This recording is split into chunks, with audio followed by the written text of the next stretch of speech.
Hello guys, কেমন আছো তোমরা সবাই? আশা করি সবাই খুব ভালো আছো। দেখো সকালবেলা আজকে আমার রান্না হয়ে গেছে, আমার মেয়েও কিন্তু স্কুলে চলে গেছে। এখন বাজে সকাল 8:30। তো এরপর আমাকে তো ডিউটিতে যেতে হবে। তো আমি ভাবছি আজকে 9:30টার দিকে বাড়ি থেকে বেরোবো।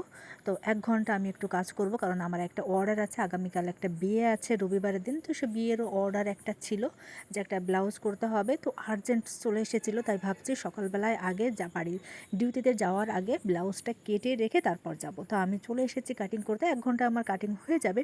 তো আমি কাটিংটা করে রেখে তারপর যাব। রাত্রে এসে সেলাই করে রাত্রেই আমাকে আজকে ব্লাউজটা ডেলিভারি দিতেই হবে আজকে, কারণ আগামীকাল যার বিয়ে সে সকালে চলে যাবে।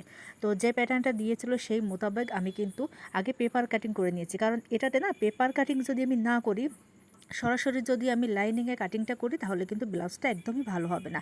কেন, তাও আমি তোমাদের পরবর্তীতে ব্যাখ্যা করে দিচ্ছি কেন। দেখো, এই যে অরিজিনাল যে ব্লাউজের যে মাপটা ছিল সেই মাপে কিন্তু আমি পেপারটা কাটিং করে নিয়েছিলাম। পেপারটা কাটিং করার পরে আমি এবার লাইনিংটাতেও কিন্তু এখন ড্র করে নিয়েছিলাম, আগে তোমাদের সেটা দেখিয়েছিলাম। কিন্তু ড্রয়ার থেকে যখন ওই যে ডিজাইনটা আমি করব, তখন কিন্তু আমাকে একটু এক্সট্রা কাপড় লাগছে যেটা জোড়ানোর জন্য। এজন্য সরাসরি লাইনিংটা কাটিং করলে হবে না। তাই পেপারটা কাটিং করে পেপারের সাইডে দেখো আমি প্রায় 1/2 ইঞ্চির মতো করে কাপড় কিন্তু এক্সট্রা রেখে দিয়েছি, যেটা আমার প্রয়োজন পড়বে যখন আমি জয়েন্ট করব, তখন সেটাও আমি তোমাদের সঙ্গে পরবর্তীতে শেয়ার করব।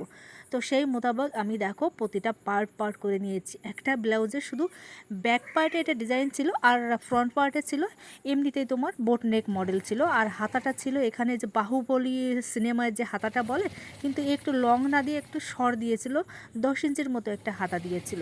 তো সেই মোতাবেক কিন্তু আমি হাতাটাও দেখো কুচি দিয়ে নিচেই কিন্তু বর্ডার লাগিয়ে সেলাই করে নিচ্ছি।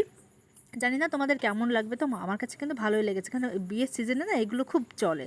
দেখো এটা হচ্ছে কিন্তু আমার হাতার যে ফাইনাল লুকটা আমি সেলাই করে নিয়েছি, একটা তৈরি করে নিয়েছি, এবং অন্যটাও আমি দেখো তৈরি করে পাশে রেখে দিয়েছি। এবার যে মেন কাজটা সেটা হচ্ছে ওখানে যে রাউন্ডের ভিতরে আবার রাউন্ড দেওয়া ছিল, যেটা ব্যাক পার্টের যে ডিজাইনটা, এখানে কিন্তু একটু মতি বসানো বা তোমার লাইনিং বসানো বা পাইপিং করা যেতে পারে। কিন্তু আমার যে কাস্টমার ছিল, আমি বলেছিলাম যে দেখো পাইপিং করতে গেলে এখন অনেকটা সময় লেগে যাবে, কারণ যেহেতু তোমার আজকে আর্জেন্ট দরকার, তো আমি এই ডিউটি থেকে এসে তারপর তোমার ব্লাউজটা আমি করে দিব। এজন্য যত সিম্পলে প্রয়োজন সেভাবে আমি কিন্তু করে দিব।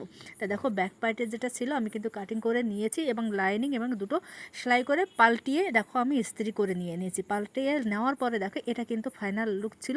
আর এই যে ফ্রন্ট পার্টে বললাম না বোট নেক প্রিন্সেস কাট ছিল, বোট নেক করে প্রিন্সেস কাট কিন্তু আমি ওটাকে ফ্রন্ট পার্ট কমপ্লিট করে নিয়েছি। আর ব্যাক পার্টটা দেখো ব্যাকে হুক ছিল, ব্যাকে হুকে ওখানে না যে ফটোটা ছিল বা আমাকে যেটাতে দেখিয়েছিল ছবিটা, ওখানে একটু বলস লাগানো ছিল। তো আমার কাস্টমার বলছিল বলস না, আমাকে ওখানে সমস্যা লাগিয়ে দিত।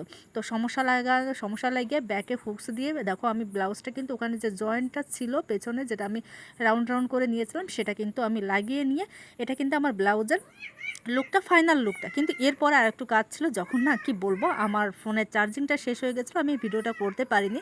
পেছনে তোমার একটা দড়ি লাগিয়ে সেখানে লটকন লাগানো ছিল, সেটা লাগিয়ে কিন্তু বেশ মাস্ত লাগছিল কিন্তু আমার ব্লাউজটা। কিন্তু দুঃখের বিষয় বললাম না, চার্জ ছিল না, তাই ভিডিওটা করতে পারিনি। আর যেহেতু আর্জেন্ট ছিল তাই দিয়ে দিয়েছি। কেমন লাগলো আমার ভিডিওটা অবশ্যই কমেন্ট